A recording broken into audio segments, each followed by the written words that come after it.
it from your customers? Maybe some people are canceling orders. Yeah, we're not really seeing much of that. And you have a huge back order, right? Yeah, we definitely do, and that's part of the reason some of this used equipment is going for the premium that it is.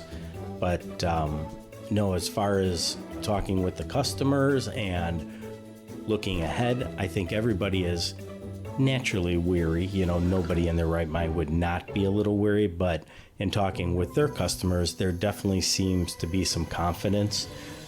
There seems to be jobs that used to be overseas that are coming back. Yeah. Larger companies are definitely multi-sourcing between countries now, making sure that there's a little bit everywhere, and also the shipping costs that used to give some other countries an advantage. Yeah, now that's up quite a bit, and now it kind of pushed more opportunity for us.